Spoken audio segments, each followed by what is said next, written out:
up, we are going to whisk in our 1.5 teaspoons of salt into our 3¼ cups, half cups of flour.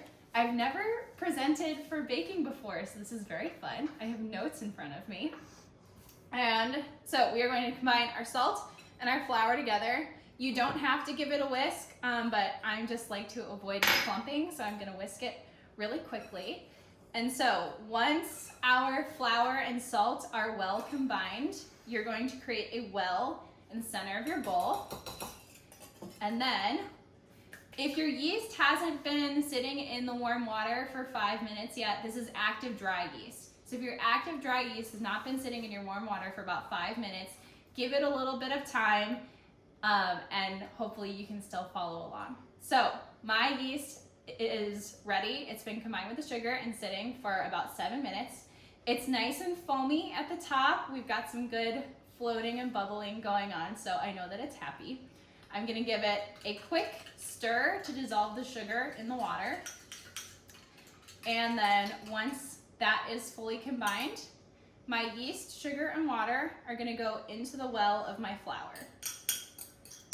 Following, we're gonna we have about a cup left, less than a cup of our warm water left. We're gonna pour about half of it in to start with our flour and yeast and salt and sugar. I'm gonna take the same fork that I used to stir the yeast and combine our ingredients. You most likely will need the rest of your water to combine and make a shaggy dough. And once we have sort of a shaggy dough sort of combination, it won't all be clumping together yet, but we're gonna spend quite a bit of time kneading together. So before we get to the kneading takes about 10 minutes. You might want to, once we start kneading, set a timer for yourself personally, or if you're really good at going by feel, just pay attention to going by feel. I won't be kneading with you the whole time, just so that we can save a little time in the presentation. So once you have a nice shaggy dough, we are going to take some extra flour for kneading and have a well-floured countertop or any sort of surface. And we are going to dump out our shaggy dough onto our floured surface and knead to combine. Again, this will take about 10 minutes of kneading. I'm not gonna spend 10 minutes kneading because I have more dough prepared, but I will start out with you. And while we knead together for a little while, now is the time, if you're starting to knead, to set a personal timer for yourself, or you are looking for a smooth, elasticy dough. You're gonna build up a lot of gluten. These bagels are very chewy. So while we knead together, we're gonna talk a little bit about bagels. It's gonna be really fun. My husband is laughing at me. So, quick bagel fact. The origin of bagels is pretty obscure, but the first known mention of bagels was in a Jewish community in Krakow, Poland in 1610. So they are a very traditional old style dough. And obviously the recipes and the styles have evolved as time goes on to what we know now, like New York bagels, East Coast style bagels, things like that. What we're making today is not a traditional New York style bagel. The recipe that we're using is really easy for quarantine. It has mostly ingredients that folks will already have on hand. I'm gonna reflour my surface.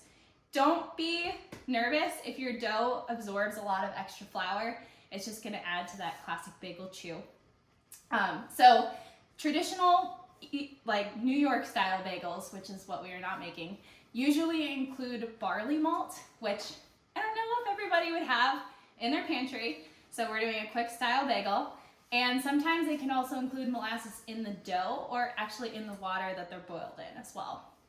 Another style of bagel is an East Coast style bagel. It's slightly different from a New York style as it is a sourdough bagel. They usually are not as chewy, not as fluffy, or as salty as New York style bagels. A funny kind of bagel I learned about, it's not actually any different in dough, usually from a New York style bagel, but it is cut differently. So in St. Louis, they cut their bagels multiple times vertically to increase the surface area they have for toppings like cream cheese. If you're doing lox with capers, a little bit of cream cheese, stuff like that. Doesn't make for great breakfast sandwiches, which is my favorite, but to each their own. So, like I said before, the recipe we're making will take you about 3 hours from start to finish. So if you want to boil and bake them tomorrow, you can. We're going to knead the dough, let it rest for an hour, and then press it down, let it rest again. Once you shape your bagels, which is about an hour in, most of it is waiting. So once you shape your bagels, they can go into the fridge overnight. Make sure that they're covered so they don't form too tough of a skin on them. And then you can continue on boiling and baking in the morning. So I am going to sadly stop kneading with you, but I can show you what you're looking for.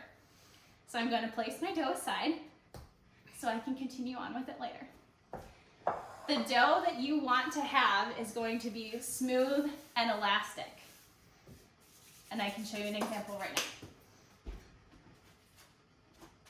I am actually going to show you how to cut and shape your bagels right now as well. So keep watching as you need. But you are looking for a very smooth, I'll come show the camera. It's very smooth, not too stretchy. It's kind of like I don't know. It's very soft. It's a very soft dough. I have compressed mine a little bit. So once you have your very soft dough, you're ready to prove. You are going to take a well-oiled bowl, a large bowl, put your kneaded dough into the bowl and cover with a damp tea towel. So let's take my dough, which is not quite ready, but it's okay, into my oiled bowl. And I'm gonna cover it with a wet tea towel, and it's going to rest for an hour. After an hour, I'm going to punch it down. This is going to press out some, but not all of the air that your yeast has built up, and it will rise for a second prove that's 10 minutes long. Then would be a great time if your oven takes a while, or you're boiling a pot of water, takes a while to start your oven and your pot of water. So after the 10 minutes that your dough rests, we can cut and shape. And I have dough that is ready to cut and shape, thank goodness. When cutting your dough, you don't have to worry about them all being the same weight as long as they're similar in size visually. And you don't need a bench scraper, you could use a knife, but I enjoy my bench scraper, it helps keep my hands clean. So I'm going to cut my dough into visually equal pieces, and then we will shape. The trick to shaping these I found is very fun. I ended up with sort of a triangle shape because my dough was round. So I'm going to take the rounded edge and place it in my palm, and then press the tip of the triangle on your counter, and then using the side of your palm, you're going to roll the dough into a ball as you run it along your counter. Don't press all of the air out of your dough. You still want to have, a nice light dough ball, but you just want it to be gently round in shape. So I'll do that another time. The smooth edge is going into my palm, and I'm pressing it onto my counter and rolling to create a ball. You're about halfway through kneading, maybe 3/4 of the way if you are kneading. So I have a few more to do. Just 2, really, so a couple. Again, smooth side is going into my palm, and I'm pressing down onto the counter. And then rolling into a ball, very gently, so I don't press out the air. And then one last time, I'm taking the smooth side, placing it into my palm, pressing it onto the counter, forming a ball. So we have our bagel dough balls very nicely formed. I'm gonna take some of that extra flour we have from kneading, dip my fingers, and you are going to press one finger gently into the center of a dough ball. Once you have formed a hole in your dough, you can rotate it about a quarter of a turn, about 90 degrees, outside, so pushing the center a little bit out, and then pull it into the shape of a ring. You don't want it to be too big. These are about the same size as my palm. So again, I'm taking a finger, gently pressing into the center of my dough ball, doing a quarter turn outwards, and then pulling the ring to size. Once you have rings shaped, these will need to rest again for 10 more minutes. So you can put them on the sheet you're going to bake them on and let them rest again. Once that 10 minutes is over, we can move on to boiling and baking. So you guys are gonna move with me over to our boiling station. So I have some pre-rested bagels that I'm going to boil. You have several options for boiling. If you would like to add about a tablespoon of baking soda to your boiling water, I have flour on me. If you want to add about a tablespoon of baking soda to your boiling water, this will help develop color and crust on your bagels and also give it a tangy taste, much like a pretzel. If you're doing that, you want to do about 1 tablespoon to 6 quarts of water. I'm going to do half of these without baking soda and then half with, so you can see the difference just in the water's reaction. So you can boil your bagels for as long as you would like. The longer you boil them, the more chewy they are going to be. I have found they need at least a minimum of a minute on each side to really get that classic bagel crust, but I really like it when they're boiled for at least 2 minutes. So I'm gonna take my first 2 bagels and place them in my boiling water, and they're gonna go in for 2 minutes. And I'm gonna set a timer for 2 minutes. Okay. And there it 2 goes. minutes and counting. If you don't have an Apple Watch, I'm sorry, it's really handy. These bagels, while I'm talking about this, it would be great if you had your toppings prepared ahead of time. This is also the time then when you would need an egg wash. The egg wash helps add shine and a little bit of flavor to your bagel, but we're not going to use so much that you end up with like scrambled egg on the outside of your bagel. It's just basically for show. If you're using toppings, it also helps your toppings stick to your bagel. I am going to use a little bit of cheese and some everyday seasoning, or everything bagel seasoning, the classic Trader Joe's everything but the bagel. It's amazing.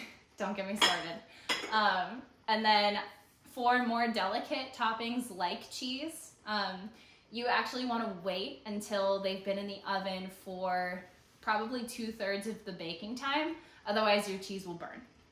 So the oven is preheated to 425 and we're going to be ready to go soon. I'm excited.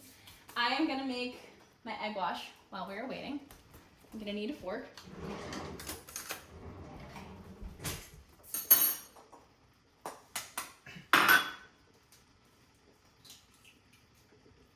Another thing that is really handy that is not necessary is I have cornmeal on hand, and that helps keep the bagels sticking from my baking sheet and like from each other.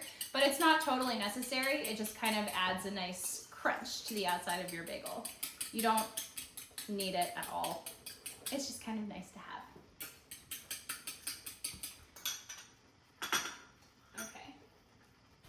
I believe I started saying this before, but you can actually freeze these bagels if you want to save them for later. Ooh, our 2-minute timer is up, so I'm gonna flip these really quickly.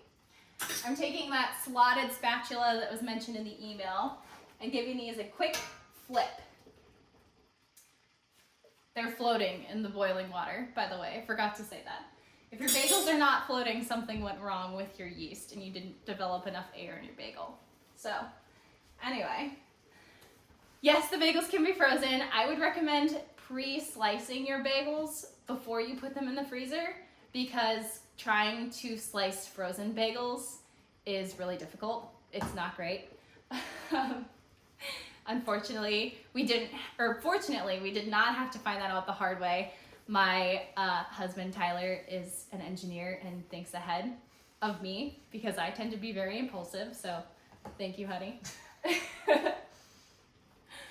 All right, little bit of time left on our timer. We'll see how long. 1 minute. Wow, 1 minute feels like a long time when you're standing in front of people. So once these are done boiling, we're gonna add the baking soda and then we will boil the other ones. I can show you topping and seasoning while we wait for those other bagels. It'll be fun. Can you use a Silpat for baking? Yes, you can. I have one right now. It just arrived in the mail this week from my mother. Thank you, Mom.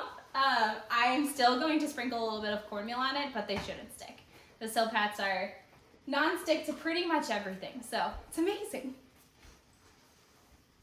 I wonder if I'm missing any other questions. Let's see. Oh, there are a few. Hi, Beth! I can't see you on the screen. Okay, just the one question. Thank goodness. We'll get to those at the end. All right, so my timer is off for my bagels. I'm gonna pull them out. I'm gonna prep the spot where they're going to bake with a little bit of cornmeal, just because that's the way I like it.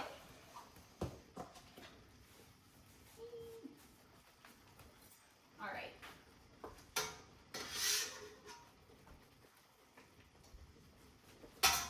So the next bagels that are gonna go in, we're gonna put some baking soda in the water. And that just, again, it lends to color and flavor, but it's not necessary at all. And you only need a little bit. Again, 1 tablespoon for 6 quarts. So I'm just guesstimating like a good home chef. And the water is going to fizz and bubble up, and if you're not careful, you can get burned. So please be careful. Just a nice gentle foam. So the next bagels are going in. While we wait for those to cook, I am going to brush these bagels here with my egg wash, which could use a little bit more stirring. I'm gonna brush these with an egg wash and then top them. Again, the egg wash should be very gentle as well. You don't really want to, soak your bagel in raw egg. You don't want it to be thick. You don't want it to, really be gloopy and dripping down onto your tray. Unless, you really like egg, then you can have egg that was baked at 425 degrees for 25 minutes. That's your choice. So I'm gonna take some of my everything but the bagel seasoning, which is my favorite kind of bagel. And I'm gonna take the egg side of my bagel, plop it down into my seasoning, kind of toss it around. I have found that even when you do that, it is helpful to follow up afterwards and just kind of sprinkle some more topping on or pat it onto the sides where you missed. Need to add a little bit more.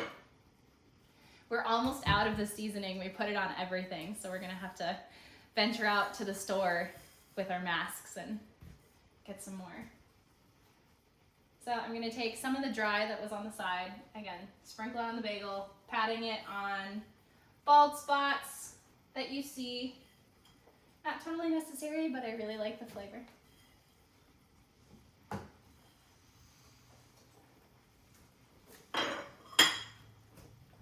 Alrighty.